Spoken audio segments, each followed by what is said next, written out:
கள்ளக்குறிச்சியில் ஏற்கனவே திருமணமான பெண்ணுடன் குடும்பம் நடத்தி வந்த இளைஞர் மீது கொலைவெறி தாக்குதல் நடத்திய சிறுவன் உட்பட 4 பேரை போலீசார் கைது செய்துள்ளனர். ஓசூரில் இருந்து காரில் வந்த முதல் கணவன் கொலை முயற்சியில் ஈடுபட்டதன் பின்னணி என்ன? நடந்து எவ்வளோ நேரம் ஆகுது? இப்போதான் சார் வேலையை முடிச்சுட்டு இப்போ வந்தேன். வெள்ளை கலர் காரா? கொஞ்சம் முரண் கலர். ஆமாம்,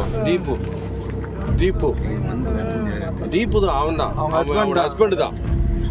கள்ளக்குறிச்சி மாவட்டம் வீரசோழபுரம் கிராமத்தைச் சேர்ந்தவர் சித்தராயன்.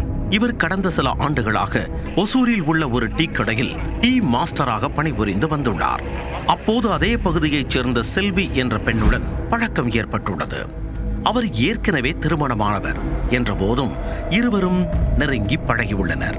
ஒரு கட்டத்தில் இருவரும் நாம் சேர்ந்து வாழ்ந்தால் நன்றாக இருக்கும் அல்லவா என நினைத்து இருவரும் ஒரு முடிவெடுத்தனர். இதையடுத்து செல்வி தனது கணவர் தரணீஷை பிரிந்து வந்து சித்தராயனை 2வது திருமணம் செய்துள்ளார். பின்னர் அந்த பெண்ணை தனது சொந்த ஊரான வீரசோழபுரத்திற்கு சித்தராயன் அழைத்து வந்துள்ளார். சொந்த ஊரில் இருந்தாலும் செல்வியின் கணவர் அங்கு தேடி வந்து விடுவார் என்ற அச்சம் ஏற்பட்டுள்ளது.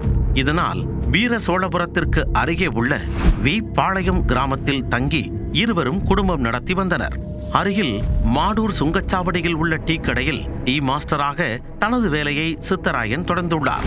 இந்த நிலையில் ஓசூரில் உள்ள தனது குடும்பத்தினரை பார்த்துவிட்டு வருவதாக கூறி செல்வி அங்கே சென்றுள்ளார். அப்போது செல்வியை நேரில் பார்த்த முதல் கணவர் தரணீஷ் ஆத்திரத்தின் உச்சிக்கே சென்றுள்ளார். பின்னர் செல்வி பி பாளையம் திரும்பியதும் அவரை தேடி அங்கு வந்துள்ளார். தனது உறவினர்கள் 3 பேருடன் வந்த தரணீஷ் சித்தராயன் வேலை பார்க்கும் டீக்கடையை நோட்டமிட்டுள்ளார். வேலை முடிந்து அவர் 2 சக்கர வாகனத்தில் சென்றபோது 4 பேர் சேர்ந்து அவரை சுத்து போட்டுள்ளனர். அப்போது தரணீஷ் தான் மறைத்து வைத்திருந்த கத்தியை எடுத்து சித்தராயனை சரமாரியாக வெட்டிவிட்டு 4 பேரும் தப்பி ஓடியுள்ளனர். இச்சம்பவம் குறித்து தியாகதுருகம் போலீசார் தனிப்படை அமைத்து அந்த கும்பலை தேடி வந்தனர். அவர்கள் நெய்வேலியில் பதுங்கியிருப்பது தெரிந்ததும் அங்கு விரைந்து சென்ற போலீசார் சுற்றி வளைத்தனர். போலீசாரை கண்டதும் தப்பி ஓட முயற்சித்த போது கீழே தடுக்கி விழுந்த தரணீஷுக்கு கையில் எலும்பு முறிவு ஏற்பட்டது. இதையடுத்து அவருடன் சேர்ந்த 4 பேரையும் போலீசார் கைது செய்தனர். அவர்களில் ஒருவர் சிறுவன் என்பதால் அவரை மட்டும் சிறார் சீர்திருத்த பள்ளிக்கு அனுப்பினர்.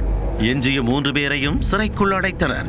இதனிடையே கொலைவெறி தாக்குதலில் பலத்த காயமடைந்த சித்தராயன் மருத்துவமனையில் தீவிர சிகிச்சை பிரிவில் சிகிச்சை பெற்று வருகிறார். கள்ளக்குறிச்சியில் ஏற்கனவே திருமணமான பெண்ணுடன் குடும்பம் நடத்தி வந்த இளைஞர் மீது முதல் கணவர் கொலைவெறி தாக்குதல் நடத்திய சம்பவம் பரபரப்பை ஏற்படுத்தியது.